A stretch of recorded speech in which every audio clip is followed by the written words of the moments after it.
16 বছর অনেকেই লড়াই করেছেন, কিন্তু যেই সুযোগ পেয়েছে নানা ধরনের দুর্নীতি, চাঁদাবাজ এবং ক্ষমতার বলয়ের মধ্যে ঢুকে গিয়েছে।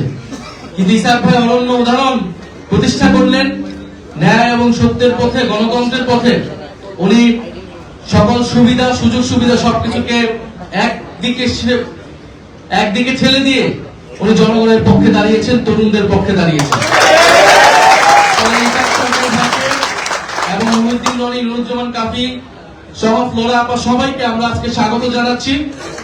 এবং আমরা আরো স্বাগত জানাচ্ছি আমাদের একটা কেন্দ্রীয় ভাবে এবং সারা দেশে প্রতিদিনই আমাদের জাতীয় নাগরিক পার্টি এনসিপিতে বিভিন্ন রূপায়ণ lake castle, welcome to the land of piece.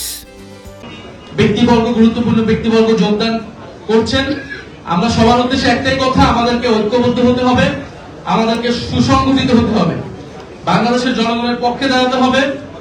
আমরা দেখছি এই সরকার ক্রমান্বয়ে ব্যর্থতার দিকে যাচ্ছে। অর্থনৈতিক পরিস্থিতি টালমাটাল, দেশে গণতন্ত্র নিয়ে আশঙ্কা তৈরি হয়েছে, বিশ্ববিদ্যালয়গুলোর নিরাপত্তা নিয়ে আশঙ্কা তৈরি হয়েছে। সেই জায়গায় ঐক্যবদ্ধভাবে জনগণের পাশে না দাঁড়ানো ছাড়া আমাদের আর কোনো উপায় নেই। আমরা সেই লক্ষ্যে কাজ করে যাচ্ছি। ইনশাআল্লাহ আমরা খুবই শীঘ্রই আমরা সংস্কারের পক্ষে, গণভোট বাস্তবায়নের পক্ষে জাতীয় নাগরিক পার্টি এনসিপি থেকেও আমরা কাজ করব।